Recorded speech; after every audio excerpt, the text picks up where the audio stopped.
Hey y'all, I'm Gabby Martin here from KTCU 88.7 here, joined with olivertree. What's going on? Not, we're hanging out. You just said that you flew in from Hong Kong, which I can't even imagine like the just like how exhausted this whole thing must be.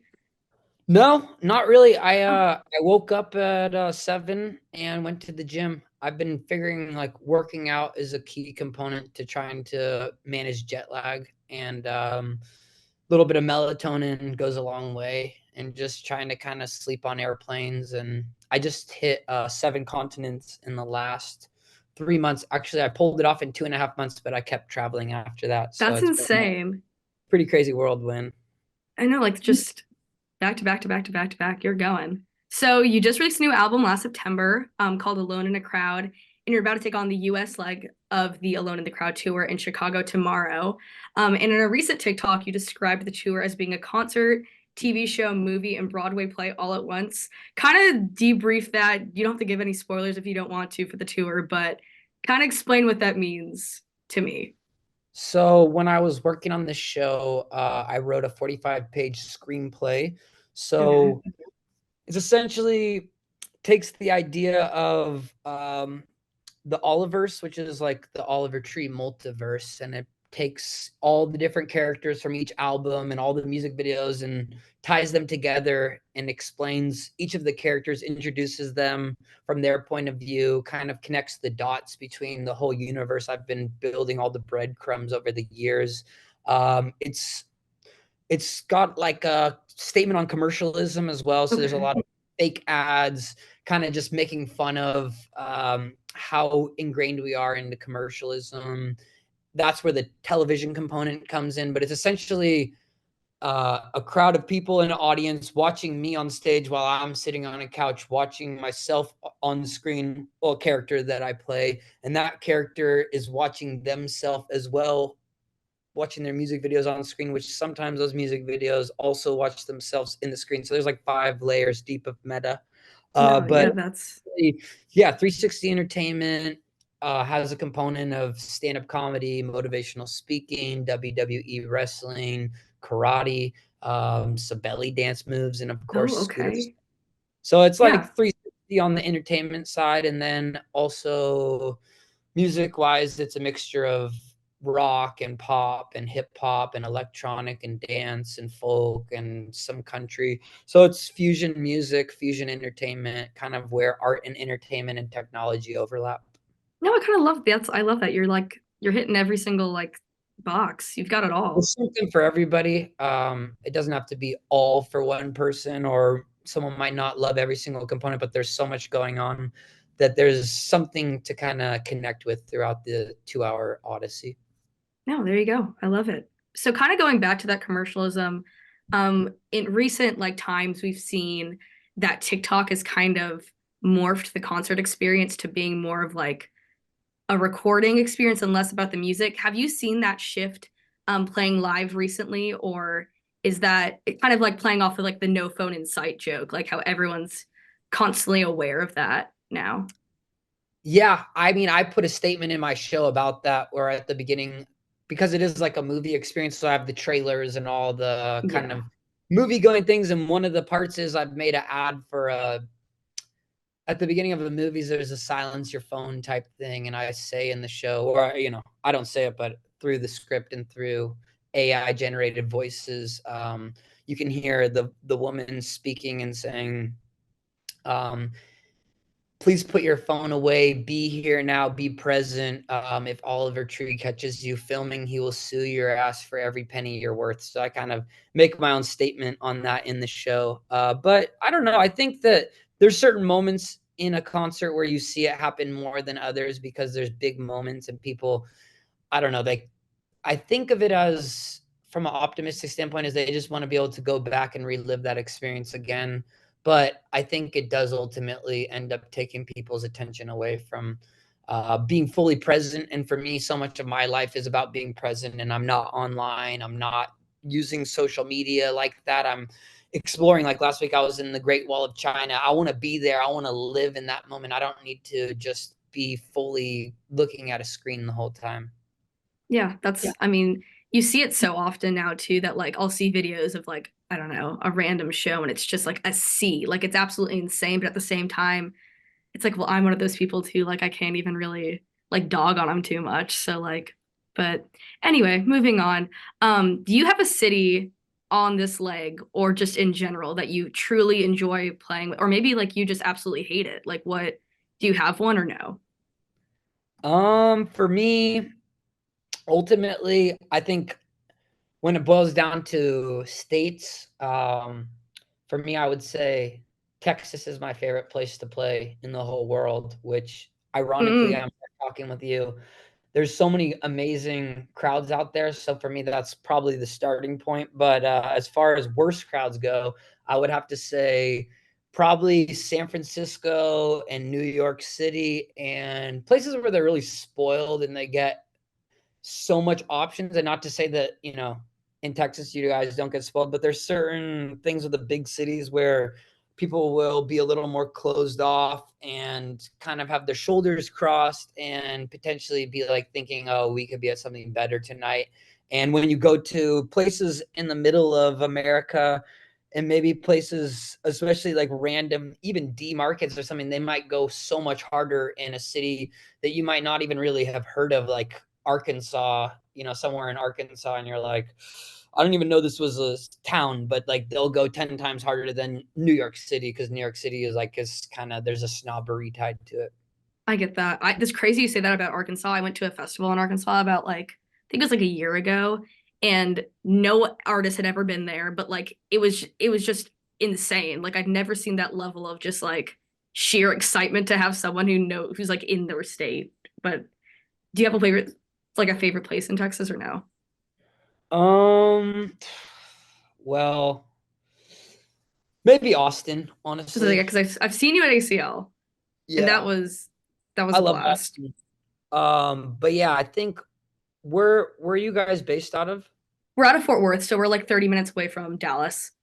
Yeah. So I don't know if you know this, but I grew up in Dallas till I was 6. I lived there. So whenever I go back, all my grandparents and family comes. So I feel like it's always the most special show there. But I just like Austin because specifically of ACL. That's like a really fun festival for me. It's But yeah, I would say Dallas is a very close one to home for me. real. That's yeah, real. All right. So I'm kind of gonna change it into the topic of the album now. So how does this differ from previous projects of yours?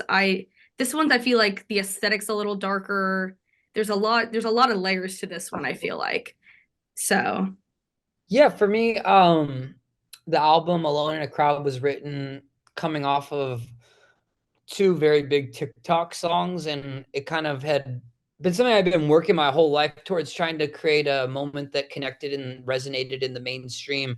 But with that came just with 15 million TikTok followers over the course of those 2 songs taking off, I found myself feeling more lonely than ever, more isolated and Rapunzeled away from society. And as an artist, my job is to speak about what I'm going through so that it's true and authentic, but also there needs to be a relatability factor or else no one's going to be able to connect with that. So for me, it's mhm, like that story of what I went through wasn't necessarily relatable, but feeling lonely is incredibly relatable. And we all experience it. The human existence is quite lonely. And even if you have a partner, you still go to bed with your own thoughts in your head. So for me, I wanted to make an album, um, thematically speaking, about trying to remind ourselves that although we feel lonely, we're all alone, and that unified experience together kind of reminds us that it doesn't have to feel so lonely. And that's kind of for yeah. me thematically what I was trying to go across. And then sonically, I had written the whole album like that. It was more dark at the initial version, and I made like 11 different versions of the album, and it changed songs from the very first version to the last version was very different albums. But in the process, I actually fell in love, and I started making it. Some of the album explores the concept of love, which is something I haven't really explored much in my music. I'm always forgetting to document the falling in love process, and I tend to document the part of the story where it's like breaking up, or, you know, because that's when I need music the most, is when I'm suffering. So I go to it, and it's the one friend that's always there for you. But this time around, when I was falling in love, I was like, I should probably document this and try to put it into a bottle and encapsulate it so I could share it with other people. And so there is still the themes of loneliness through the sonics and the lyricism, but also, you know, who's to say that you can't be alone in a crowd with another person by your side as well? So for me, I explored that kind of concept in, and also, yeah, for me, that is one thing that is different from my old music. Like the album before was a heartbreak album called Cowboy Tears, where I explored Mhm. folk, Americana, and country music. And I had just come off making that album, which was a breakup album. So I was like, do I really need another sad, dismal experience? I wanted to kind of have it go also to some positivity throughout the journey. And obviously, for me as an artist, so much of my goal is to bring some color to the darkness of this world. And I think a lot of people are suffering. And when I put on this show, you know, it's a chance to be able to help people escape, and hopefully help them reflect and be able to think and ask questions, and be able to ultimately come out of their suffering for 2 hours. Yeah, I love that. I think even too with like the album cover, I see it's kind of symbolic in that sense too. So, I mean, I really like that whole idea. But speaking of versions of the album, I noticed when I did some lazy journalism on Spotify that you have a whole re-release of the album where it's just sped up in Nightcore. What is there a specific strategy to that, or just I didn't even hear it shits yet. and I gigs? heard that came out. Yeah, it's just like, I mean, I've had some huge success with sped up songs, and a Real, remix yeah. of my song "Miss You" was like a pretty massive, successful song on TikTok. And then we did a sped up version, and that one went crazy. And it was already sped up and already pitched up. But then Mhm. there was a sped up version of that, and there was actually more sped up versions than that. And you know, my team asked, "Oh, do you want to try this?" And I was like, "Sure, I don't give a shit." I'm not really Yeah. that involved with, like, I don't have Spotify, I don't listen to music, so I'm not really following what's happening on there. But I was like, yeah, who cares? We can put a sped up one for people who want to listen to that. But truth be told, I'm really hands on with everything I do, and typically I would be the one speeding it up myself. But yeah, I've just been traveling across these 7 continents. I was just in Antarctica like a couple weeks ago, so it's like I'm kind of like, I don't really care that much. I'm kind of busy. Real. Yeah, no, that's completely understandable. That's I think I just found that so fascinating. But speaking of like your hands-on on the album and whatnot, I noticed that there's a lot of collaborations on this album. Who are your favorite collaborators to work with? And then are there any that you'd want to see in the future on a future album, maybe? Yeah, so I think that the main collaborator of this album was my friend Weethan. Hmm. He's someone that I've been working with for like 7 years, I believe, and I've made probably a large amount of my catalog with him. We both have opposite strengths, and we also have opposite ears. So sometimes that will make us kind of bash heads together, but that's what makes it a great collaboration, is we both have very strong opinions in the opposite direction. So we kind of bring different things to the table. But as I got more into producing, and especially making the Oliver Tree project, which became more of an open collaboration, I found that I wasn't as excited about beat making and doing percussion. Although there is songs in this album where I did make the drums or did add drums on it. Like, for example, the song Ugly Side, like I produced that by myself and did the drum beat and all the instrumentation. But I kind of, you know, I have lost my love for making music by myself because it's very lonely. I'd rather make it with my friends. And then on top of that, I just not that excited about beat making anymore. I used to go through crates of records and sample a kick from this and a snare from that and a hi-hat from this, and had a real love for that. But as I got more into songwriting and trying to make music that was a little bit more pop-esque or alternative pop, if you will, I kind of just like got more inspired by lyricism and production overall. So I kind of, like, for example, Weethan's a great collaborator because he loves making drum beats. He doesn't really care about playing instruments. And so this album, I played about 80% of the instruments. So the piano and the guitar and the bass. And so that was something where I really was proud of my instrumentation evolution and kind of coming full circle with connecting the dots through the different instruments.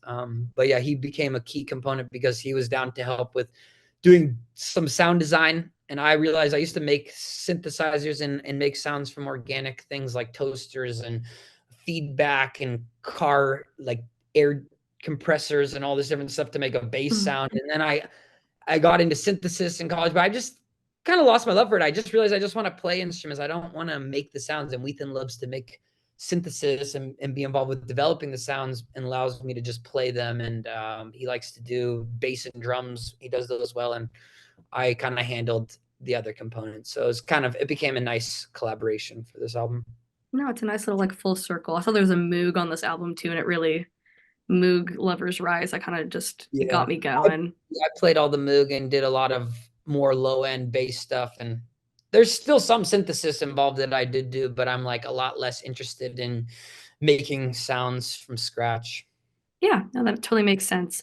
Well, if there's anything else you want to shout out while I'm here, let me know.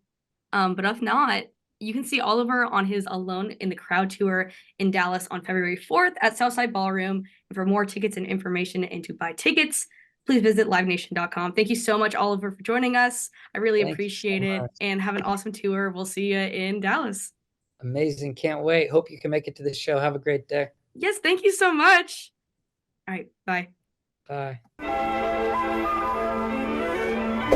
Hi, my name's Olivertree. Come watch the world's greatest concert, movie, TV show, and play all at once. With cultural icons such as Turbo, and commercial failures such as Shawnee Bravo, and the hottest new face in Hollywood, Cornelius Cummings. The most anticipated live show ever with WWE wrestling, professional scooter stunts, stand-up comedy, interpretive belly dancing, and a live string orchestra. That looks so freaking sick, dude! I heard it was his last tour ever. Featuring intergalactic superstar Little Ricky ZR3 and EDM pioneers Supercomputer. Alone in the Crowd tour is coming to a city near you. Let's be alone in the crowd together. Yummy!